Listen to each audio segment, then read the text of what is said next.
En manchette aujourd'hui, une dure fin de semaine à Berthierville et dans les environs.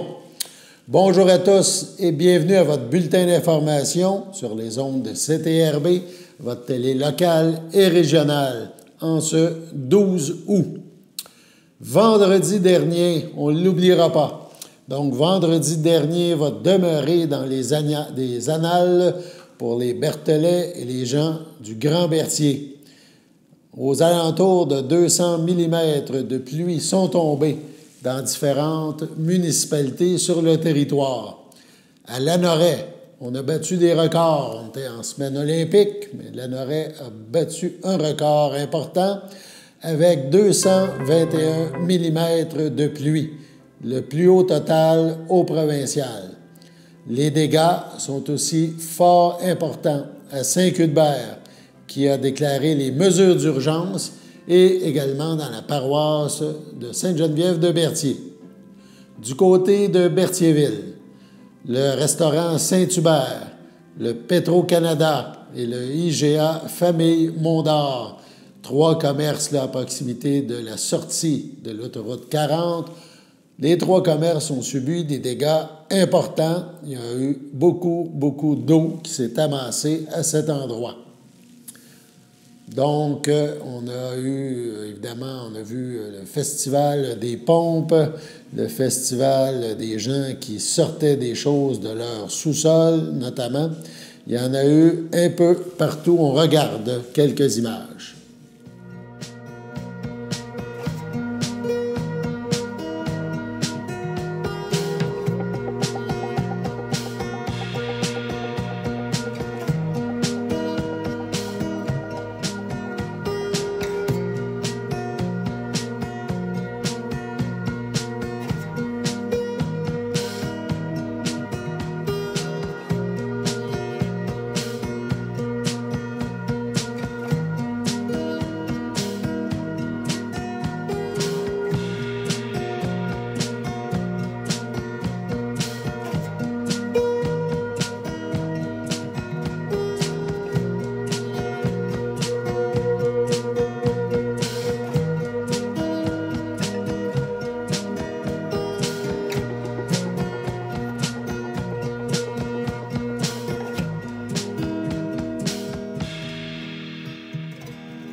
Ce matin, CTRB a pu constater que l'eau s'est retirée là, sur le site du IGA Famille Mondor à Berthierville, près de l'autoroute 40. Bien, force de constater que la réouverture de l'épicerie pourrait être d'une certaine durée. On attend une confirmation de la part de la direction du magasin, mais semble-t-il que les dégâts sont importants, donc un dossier à suivre. Également, ce week-end avait lieu un événement fort important au niveau sportif, le Grand Prix de Trois-Rivières. Ça s'est tenu donc vendredi, samedi et dimanche. Et vendredi, les courageux spectateurs sur place avaient besoin d'imperméables et de parapluies. Et les pilotes des différentes catégories ont dû rivaliser sur une piste détrempée. Donc, Trois-Rivières a aussi goûté à cette tempête de pluie, si on peut dire, là, qui découlait d'un ouragan là, qui a touché la côte américaine et qui a remonté jusqu'à nous.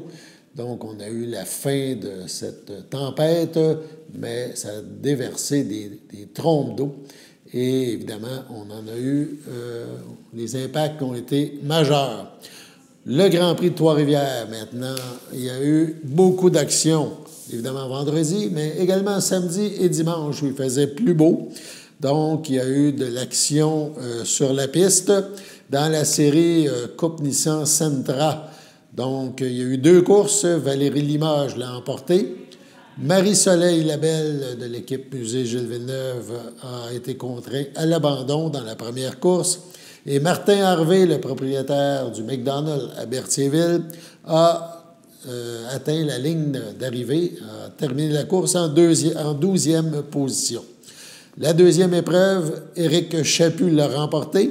Cette fois, Marie-Soleil Labelle de l'équipe Musée Gilles Villeneuve a terminé 11e et Martin Harvey du McDonald's à Berthierville a pris le 13e rang.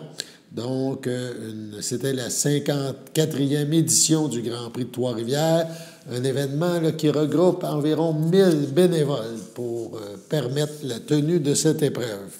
Caroline Proulx, la ministre du Tourisme, la députée de Berthier, a, quant à elle, avec deux confrères de l'Assemblée nationale, donné le coup de départ de l'épreuve reine du Grand Prix de Trois-Rivières, la course NASCAR Canada. Donc, une course pleine de rebondissements. La victoire est allée à Marc-Antoine Camiran et sa voiture numéro 96 GM Payet. Donc, il y avait plein de monde aussi de GM Payet de Berthierville qui était là pour encourager Marc-Antoine. Le deuxième pilote qui porte les couleurs de l'équipe GM Payet, celui qui pilote la voiture numéro 27, Andrew Ranger, a eu toute une course lui aussi, mais a finalement manqué d'essence lors des tours de prolongation. Il était alors deuxième derrière Marc-Antoine Camiran.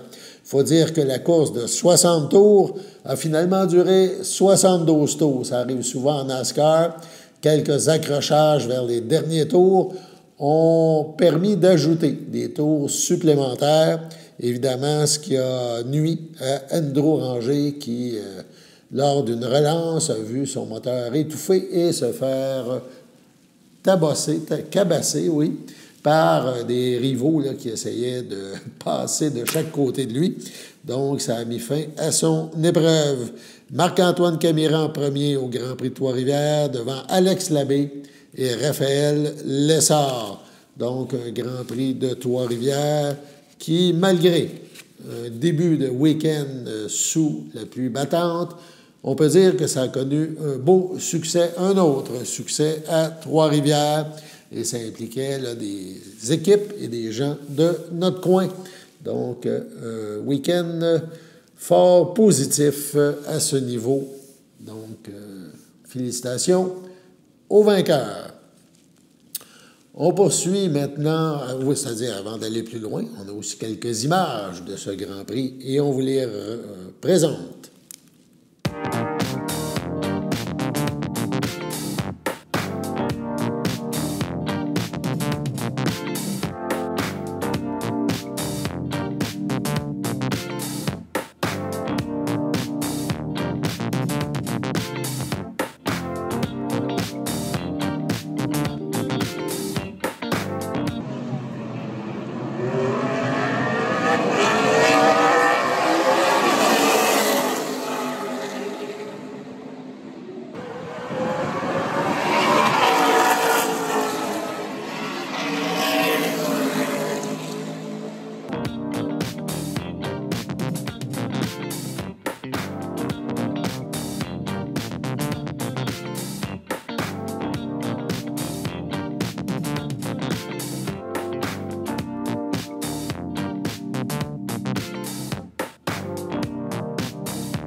Votre station de télévision de Berthierville vous invite cordialement à son bingo hebdomadaire télédiffusé tous les samedis matins dès 9h30. Depuis longtemps, les fans de CTRB se divisent le joyeux montant de 600 $ chaque semaine à cette joute de bingo. N'oublions pas non plus le super bingo mensuel d'une cagnotte de 2000 $ que vous pourriez vous partager chaque premier samedi du mois. Un moment de fébrilité qui pourrait devenir payant pour plusieurs d'entre vous. Pour vous procurer ces fameuses cartes de jeu, les dépositaires participants sont à Berthierville, le dépanneur Formule 1, la station-service Arnois sur le boulevard Gilles-Villeneuve, le marché IGA Extra Famille Mont-d'Or sur la rue Gabrielle-Brissette, le marché Métro Boucher sur la rue Notre-Dame et la pharmacie Proxime sur la rue Frontenac. À Saint-Ignace de Loyola, le dépanneur Proxy sur la rue de la Traverse, la boucherie Aldo sur le rang Saint-Michel. C'est donc un rendez-vous hebdomadaire chaque samedi matin à 9h30 sur les ondes de CTRB, votre télévision locale et régionale, celle-ci toujours en haute définition. Toute l'équipe de CTRB vous remercie de votre fidélité et vous souhaite bonne chance.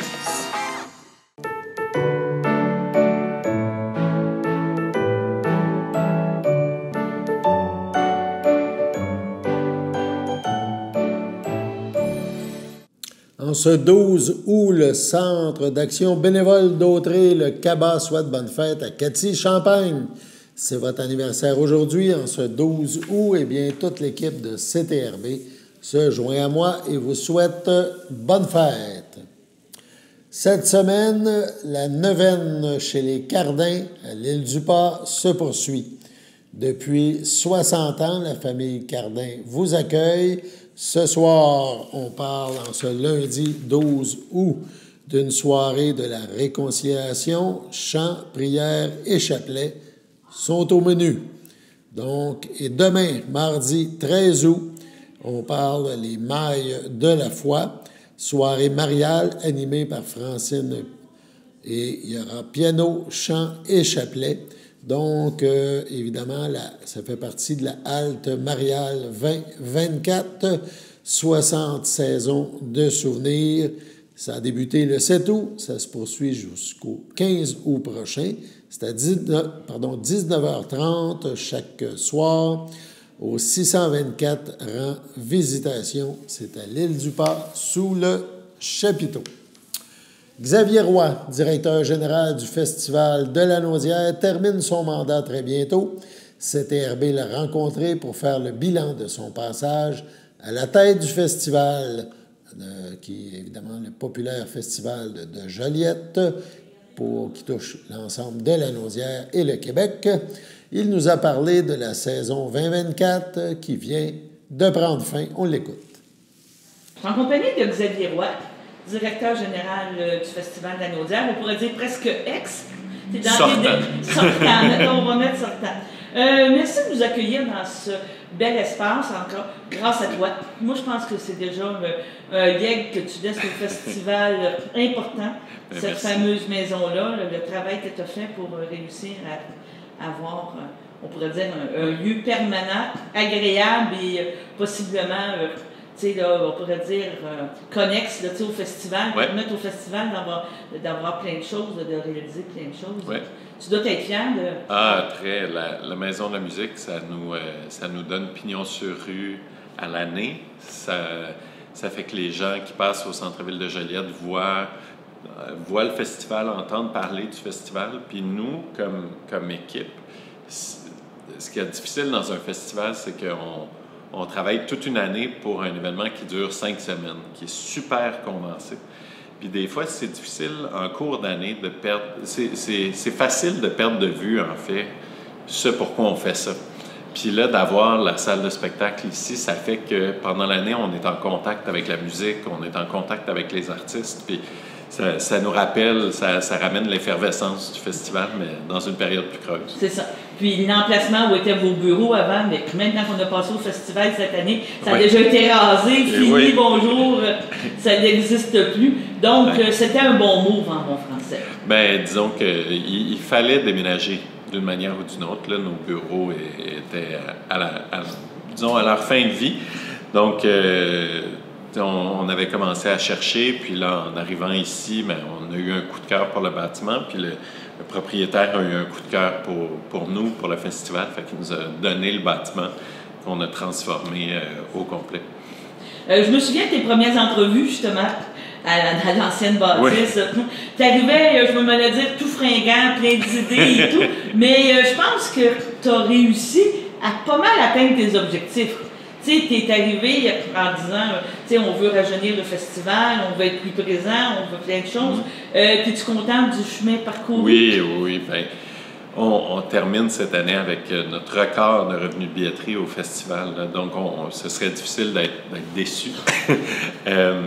Mais en fait, c'est un peu ça qui m'a amené à réfléchir à la prochaine étape pour moi. C'est parce que, bien, d'une part, il y a des trucs dans ma vie personnelle qui fait que je voulais peut-être me rapprocher de la famille de ma conjointe parce qu'il y a de la maladie dans sa famille. Mais aussi le fait qu'on avait accompli pas mal tout ce qu'on s'était donné comme objectif il y a 4 ans. Puis là, il fallait se demander, bon, mais est-ce qu'on souhaite faire partie du prochain cycle? Puis de mon côté, j'aurais pu donner 1 ou 2 autres années encore, mais je savais que j'arrivais à la fin d'un cycle, puis que probablement, selon moi, la prochaine personne qui arriverait serait la mieux placée pour projeter le festival vers l'avenir, puis réfléchir à ce qui s'en vient pour le festival. Donc, dans ce contexte-là, j'ai décidé de céder ma place, puis à un moment où le festival va bien, donc oui. C'est pas un cadeau empoisonné du tout. C'est ça que tu donnes.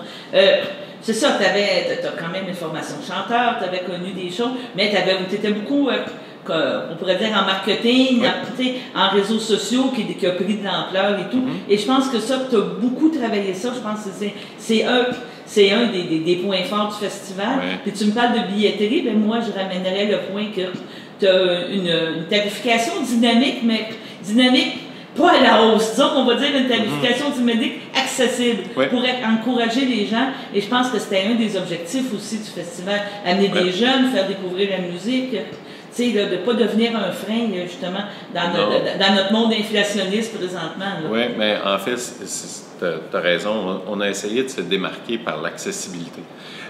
Puis l'accessibilité, ça ne veut pas dire être gratuit tout le temps. Des fois, oui. Mais dans notre cas, ça a été de dire, bon, ben, disons, sous le toit de l'amphithéâtre, il y a des sièges, peu importe le prix qu'on va mettre, ils vont se vendre. Parce que il y a une clientèle, c'est au centre, c'est les meilleures places. Donc, on peut peut-être augmenter un peu, être un petit peu plus agressif sur le prix de ces sièges-là. Mais parallèlement à ça, il y a des sièges qu'on vend presque jamais sous le toit de l'amphithéâtre.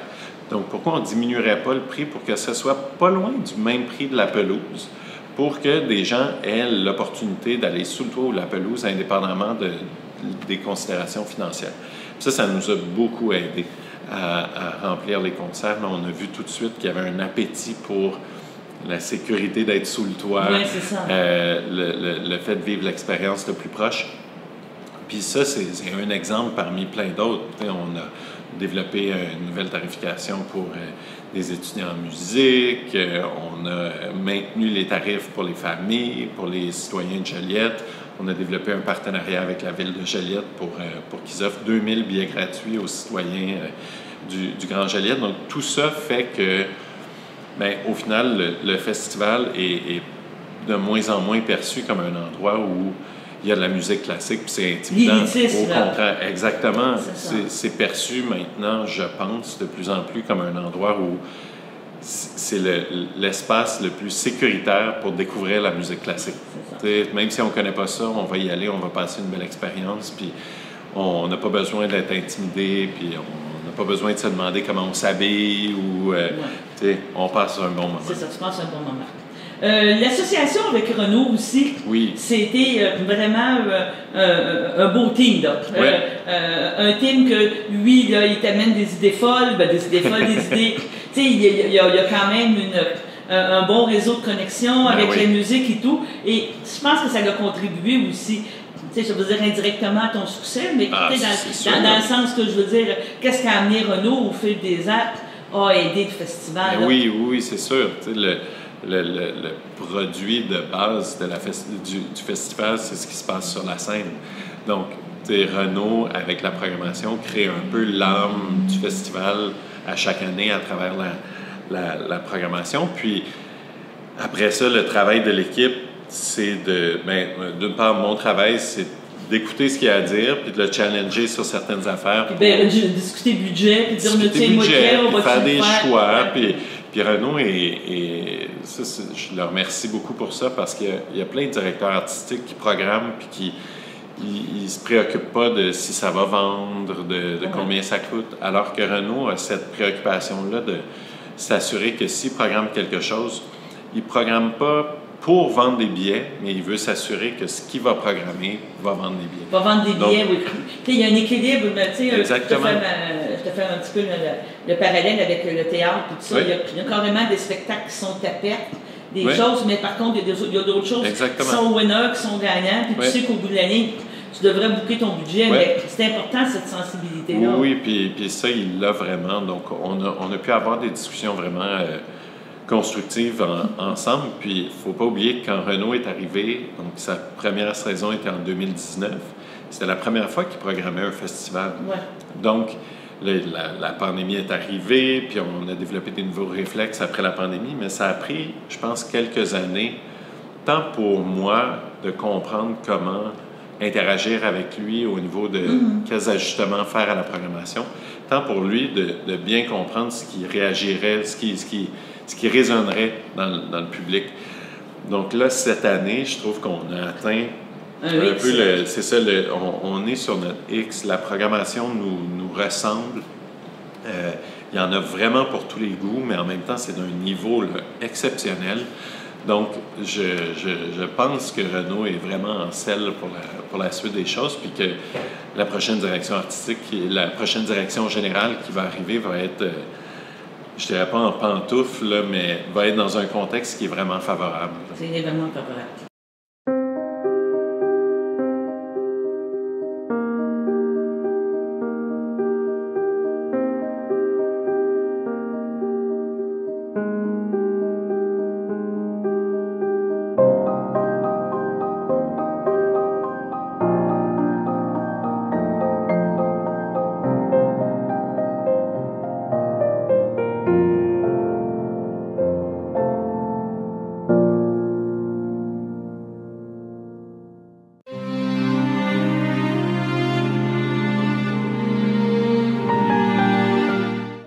À l'hôpital de Lanaudière, le 23 juillet, à 81 ans, est décédé M. Guy Bellil, époux de feu Françoise Puffal, demeurant à Berthierville.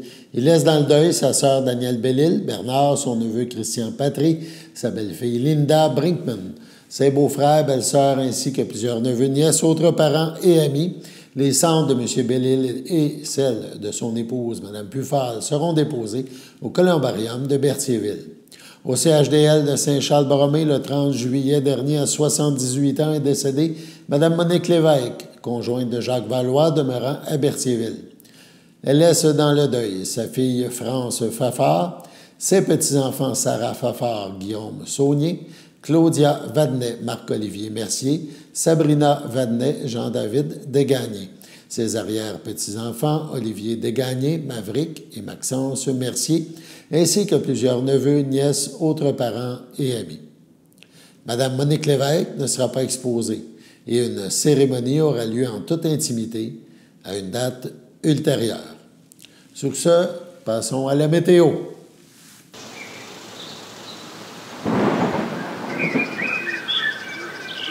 Bienvenue à votre météo de cette semaine. Aujourd'hui, lundi soir, ce sera des risques d'averses, une température de 20, un temps ressenti de 21, moins de 1 mm de pluie. Lundi nuit, ce sera généralement dégagé, une température de 14, un temps ressenti de 14. Mardi matin, ce sera ensoleillé, une température de 17, un temps ressenti de 17. Mardi après-midi, ce sera ensoleillé, une température de 27, un temps ressenti de 33. Mardi soir, ce sera dégagé, une température de 23, un temps ressenti de 27. Mardi nuit, ce sera généralement dégagé, une température de 16, un temps ressenti de 16. Et voilà, c'était tout pour votre météo.